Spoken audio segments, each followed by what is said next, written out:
сайн байцгаана уу? Та бүхэндээ энэ өдрийн мэндийг хүргэе. Бүсгэл аймгийн Нэлгэр мөрөн цогцлбор сургуулийн Монгол хэл орон зохиолын багш Тамсрам байна. За, өнөөдрийн маань хичээлийн сэдэв дурсамж гэж юу вэ? За, энэ Монголын гэртээ хоёр зохиолч маань байгаа. Та бүхэн зургийг хараад таньж байгаа хаа. За, энэ хичээлийн маань зорилго дурсамж ихийг уншиж ойлгоод ач холбогдлыг танин мэдэж бүтцийг тайлбарлах.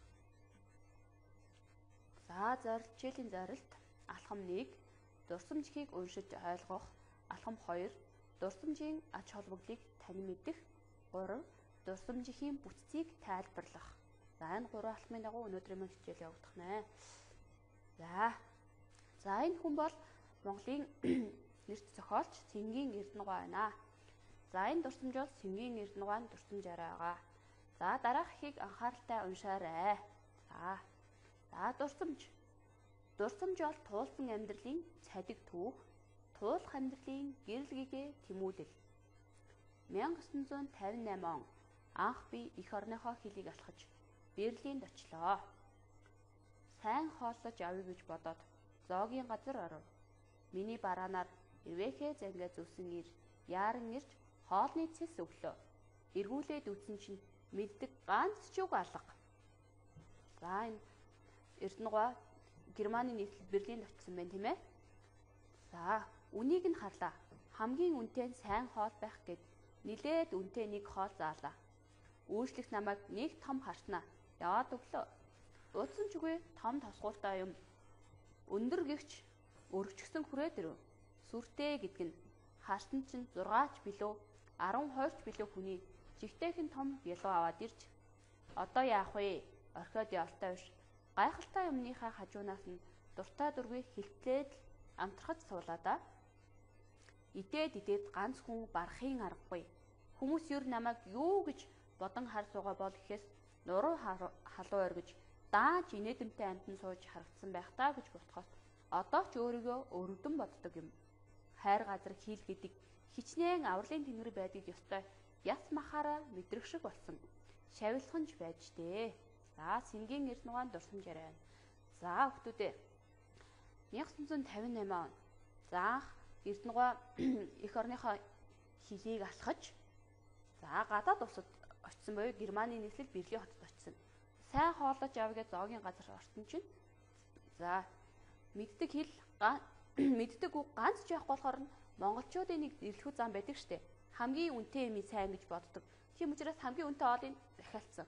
Тэрний юу байсан бэ гэхээр 6 ч билүү 12 хүний маш том бялуу байсан. За, тэгээд хэл мэдэхгүй учраас олон хүний өмнө их эвгүй байдалд орсон байна штэ, тийм ээ. За, тэгвэл шавилханч байж дээ гэдэг нь юу гэж юм болоо хүүхдүүдээ. За, энэ нь залуухан байж дээ гэсэн санаа байна. За, тэгвэл энэ дээрх дурсамж ихийг уншаад юун тухай өгүүлж байгаа вэ? За, бүгдээр одоо асуулт даалгавраа гүйцэтгэцгээе. За, энэ дээрх дурсамж ихэд маань юун тухай өгүүлсэн бэ? За, юун тухай өгүүлсэн бэ гэхээр хэл сурах тухай өгүүлсэн. Хэл сурах тухай өгүүлсэн. За, Эрдэнэгүй яриа ямар ач холбогдолтой вэ? Эрдэнэгүй яриа ямар ач холбогдолтой вэ?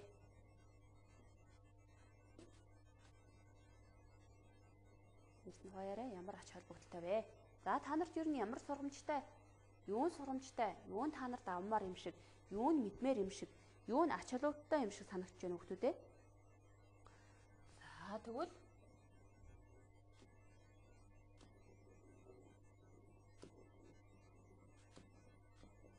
сурч судлахыг сургамжилсан.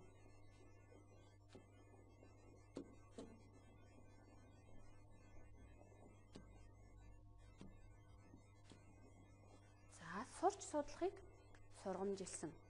За, яагаад энэ ихийг дурсамж гэж нэрлсэн юм болоо? За, юун тухай өгүүлсэн бэ гэхээр хэл сурах тухай өгүүлсэн. Тийм ээ? За, тэгвэл Эрдэнэгүй яриа биднэрт ямар ач холбогдолтой юмгээр холбогдолтой вэ гэхээр сурч судлахыг биднэрт сургамжилсан. Эрдэнэгүй ирээдүйн хойчлсон биднэрт сурч судлахыг сургамжилсан. За яагаад дурсамж гэж нэрлсэн бэ гэхээр өөр тохиолдсон энэ хөвгтэй мэт боловч хойч үедээ сургамж болохуйц энэ дурсамж учраас дурсамж гэж нэрлсэн.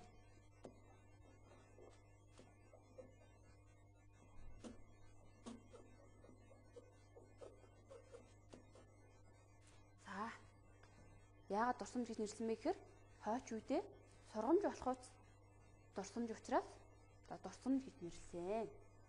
За одоо бүгдээрээ хариултаа баттгацгаая. За харь оронд хэл мэдгүй хөгсөн тухай буюу хийд сурах тухай өгүүлсэн тийм ээ. За тэгвэл аливаа зүйлийг хоош тавилгыг сурч судалж явах хэрэгтэйг сургамжилсан учраас ач холбогдолтой байна бид нар тийм ээ.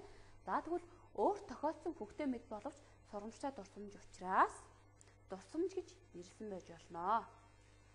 Хөвгтэй мэд боловч сургамжтай учраас дурсамж гэж нэрлэжээ. За тэгвэл энэ бүхнээс үзэхэд дурсамж гэж юу юм бэ хүүхдүүд ээ? За та бүхэн одоо бодож байгаа ах. Танд ямар гайхалтай бас ямар хөвгтэй дурсамж байгаа талаар. За тэгвэл та анх сургуульд ороод ерөнхий боловсролын сургуульд ороод 1-р ангид ороход А үсэг сурч эхлэхдээ ер нь танд ямар хөгжилтэй зүйлүүд тохиолдож ирсэн болоо тэр тухайга та бүхэн бодож байгаа ах. За тэгвэл ер нь дурсамж гэж юу юм бэ? За цагийг үргэлжлүүлэх нэг чухал хүчин зүйл бол дурсамж дуртгал юм. За их төлөв биеэрээ үзэж туулсан амьдрал, үүх түүх, найз нөхөд болон аль нэг цаг үеийн асуудал, хэрэг явдлыг сонгон авч эргэн дурсах хэлбэрээр бичсэн бие даасан зохиолыг дурсамж гинэ. Тэгвэл та бүхэн өөр их төлөв биеэрээ үзэж туулсан гэхээр бид бүхэн бүгдээрээ өнгөрөөсөн амьдрал байгаа учраас биднэрт дурсамж байгаа. Тэгвэл үүх түүх бидний өнгөрсөн бүхэн түүх болон үлдчихэж байгаа. Найз нөхөд болон аль нэг цаг үеийн асуудал. За цаг үеийн асуудал гэхээр бид нэр 10 жилийн сургуульд орсон маань бас нэгэн цаг үеийн асуудал. За одоо суур боловсрол эзэмших гэж байгаа нь бас нэгэн цаг үеийн асуудал. За тэгээд энэ хооронд амьдралын маш урт хугацаанд маш олон асуудлууд тохиолддог.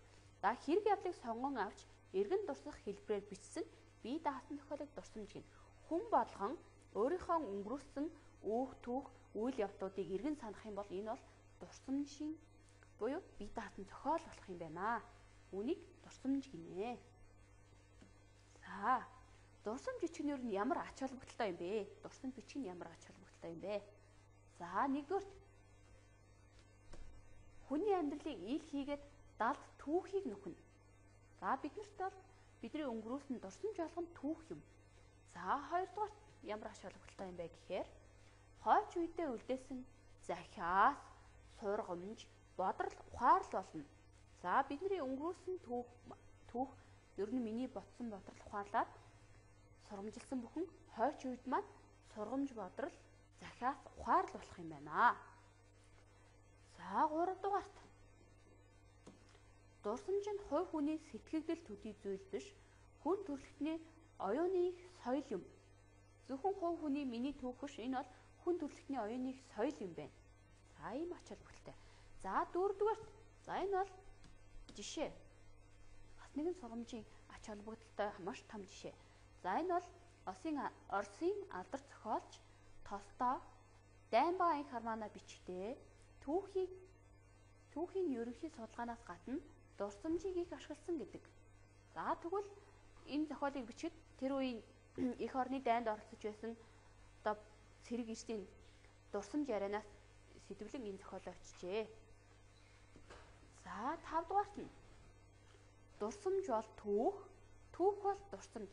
Тэгвэл бидний өнгөрөөсөн амьдрал бүхэн түүх, тэгвэл тэр түүх нь дурсамж юм байна. За дурсамж бол ийм ач холбогдолтой зүйл юм байна.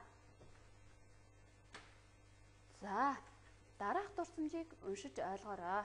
За бид нар сая дурсамж гэж юу вэ? Дурсамж ямар ач холбогдолтой юм бэ гэдэг тухай үзсэн. Тэгвэл одоо энэ Очротын дашвалруугаан дурсамжийг анхааралтай уншиж ойлгоцгоё. Шороог устаар зайлахад алтан тундаг. Харин амьдралыг сэтгэлээрээ зайлахад дурсамж тундаг. Алт шиг жинтэй, алт шиг өнгө чанар төгөлдөр учир дурсамж сэтгэл тунаж үлддэг. За алт шиг жинтэй, алт шиг өнгө чанар төгөлдөр зүйл бол дурсамж юм байна. За ташаалга дурсамжийг бүгдээр хамтдаа уншицгаая. Би нэг удаа хүүхэд зодон бадам давжид багш намайг чигтэж удтал чимхэв. Жигтэйхэн өвдөв. Би морчилзав. Багш өвдөж байна уу гэв. Би өвдөж байна гэлээ. Тэгтэл сүрэн зодуулаад өвдсөн үү? Өвдсөн. Адилхан өвддөг юм бол нэгийгээ бүү тамал гэв. Тэгээд намайг ганцаарн минь биологийн кабинетд бүтэн өдөр хорив. Би тэнд гав ганцаараа байхдаа юу гэж бодов. Урд нь би ганцаарн гэдгийг мэдэх учир багш надад Муса Жалилийн тухай ном өгсөн бөгөөд түүнийг нь уншиж анх удаа үхлийн тухай зовх жаргах юуны төлөө яаж амьдрах тухай эргцүүлв. Би өдөржин өлсөв. Өлсөх тусам нэгийг бодож ухаан сарвсаж бидний төлөө амь насаа өрсөн хүмүүсийн тухай эргэж санав. Хүмүүс яагаад хэдэн 10-100 мянган жилийн өмнө бидний өмнөөс үхэж өргөдөж тэмцэж байсныг ойлгож сэтгэл өвдөв. За, сүрэн зовоосны төлөө намайг шийтгсэн багшийн маань үйлдэл шудраг болохыг ойлгож билээ. За, Учир хотын дашвалргаан ийм дурсамж яриа байна. За, энд багш би нэг удаа хүүхэд зодсон, сүрэн зодсон, харин бадам давждагч намайг чигтэж чимгсэн. Харин жигтэйхэн их өвдөж байсан. Тэгвэл багш өвдөж байна уу гэхэд би өвдөж байна гэсэн. Сүрэн зодуулаад өвдсөн үү гэхэд өвдсөн гэсэн. Тэгвэл адилхан өвддөг юм бол битгий нэг тамлаа гэсэн, тийм ээ. За тэгээд намайг ганцаарн минь биологийн кабинет тороод би тэнд ганцаараа байхдаа юу эсийг бодох, зөндөө зүйлийг ботсон. Урд нь би ганцаард гэдэг ерөөсөө мэддэггүй байсан. Харин багш намайг тэнд ганцаараа байхад Муса Жалилийн тухай нэгэн ном авчирч өгсөн.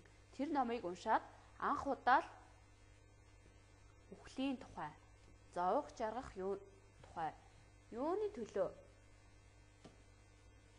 яаж амьдрах тухай. За энэ бүхнийг эргцүүлсэн. Би өдөржин өлсөв. Өлсөх тусам нэгийг бодож ухаан сарвсаж байсан. За бидний төлөө амь насаа өрсөн хүмүүсийн тухай эргэж сансан. Хүмүүс яагаад хэдэн 10-100 мянган жилийн өмнө бидний өмнөөс үхэж өргөдөж тэмцэж байсныг ойлгож сэтгэл өвдсөн. Сүрэн зовоосных төлөө намайг шийтгсэн багшийн маань үйлдэл шудраг болохыг ойлгосон гэсэн байна. За энэ сургамж дээрээс үндэслээд Учир хотын дашвалргаа ийм дүгнэлт гаргажээ. Шороог усаар зайлахад алтан тундаг, амьдралыг сэтгэлээр зайлахад дурсамж тундаг гэсэн дүгнэлт гаргасан байна. Энэ ямар утгатай вэ гэхээр хүүхдүүдээ шороог усаар зайлуулахаар алт ёроодоо тунаал үлддэг. Харин амьдралыг сэтгэлээр зайлахад дурсамж тунж үлддэг гэсэн байна. Тэгвэл дурсамж бол алттай адилхан гэсэн санаа байна, тийм ээ. За одоо энийхээ уншиж ойлгосон чинь бүгдээрээ даалгавраа гүйцэтгэе. За дараах дурсамжийг анхааралтай уншаад даалгаврыг гүйцэтгэрэй. Хэрвээ эргэж санахаар бол дурсамж маань энэ байна. За одоо бүгдээрээ даалгавраа хийцгээе. Учир хотын дашвалуур энэ дурсамж ямар учраас алт шиг өнгө жинтэй, алт шиг өнгө чанар төгөлдөр байна вэ? Ихэд юун тухай өгүүлж байна вэ? Эхийн хэрэг явдлаас чи юу ойлгож авсан бэ? Дөрөв нь эхийн эхлэл гол төгсгөл хийх буюу эхийн бүтцийг тайлбарлаарай гэсэн байна.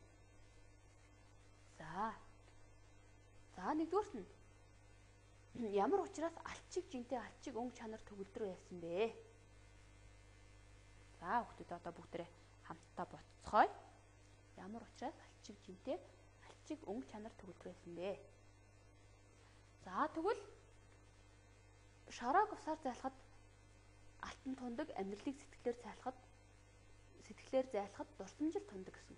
Тэгвэл энэ алттай адилхан үн цэнтэй зүйл юм байна гэсэн санаагаар амьдралыг дурсамжийг алттай адилхаж үтсэн байх юм ээ. За тэгвэл ихэд юун тухай өгүүлж байна вэ гэхээр энэ бол сэдв. Ихийн сэдв. За энэ юун тухай сэдвтэй байна вэ хүүхдүүдээ? За та бүхэн дотроо ботсон байгаа. Энэ бол энэ их маань багшийн тухай сэдвтэй. Багшийн тухай. За эхийн хэрэг явдлаас чи юу ойлгож авсан бэ?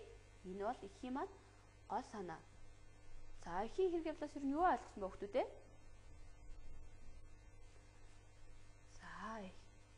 Эхийн хэрэг явдлаас юу ойлгосон бэ?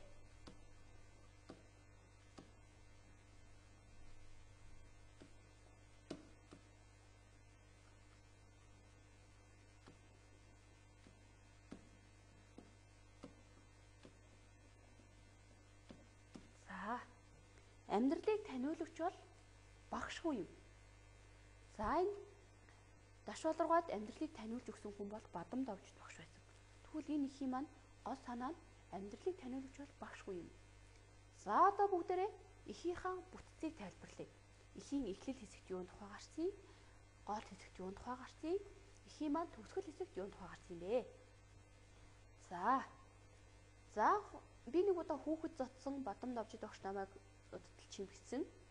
За, ингээд адилхан өвддөг юм бол битгий бие биенийгээ тамлаа гэж хэлсэн. За, энэ хэсэгт бол эхийн эхлэл хэсэг байна. За, эхийн маань гол хэсэгт намайг ганцааран минь биологийн кабинетд өдөржин хорсон. Харин тэр хугацаанд би Муса Желилийн номыг уншаад энэ бүхнийг ойлгосон. Ингээд сэтгэл минь өвдсөн. Энэ үртэл эхийн гол хэсэг байна. За, тэгвэл эхийн төгсгөл хэсэгт юунд тухай өгүүлсэн бэ гэхээр сөрөг зовоосны төлөө намайг шийдгсэн багшийн маань үүдэж шудраг болохыг би ойлгосон. Би ойлгож ухаарсан. Багшийн үйлдэл зөв болохыг ойлгосон. Энэ бол эхийн маань төгсгөл хэсэг байна. За, ингээд бүгдээрээ эхийнхаа сэдвийг оллоо, гол санааг нь оллоо, эхийнхаа бүтцийг тайлбарлалаа. За, даалгаврын хариултаа батгаж хараарай.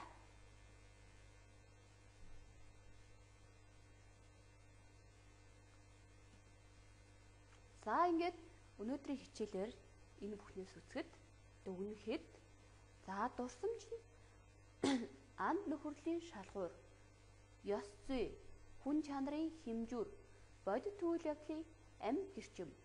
За, та бүхэн энийг уншаад бодож байгаа. Эрдэнэгай Сэнгийн Эрдэнэгай юун тухай дурсаж ярьсан бэлээ?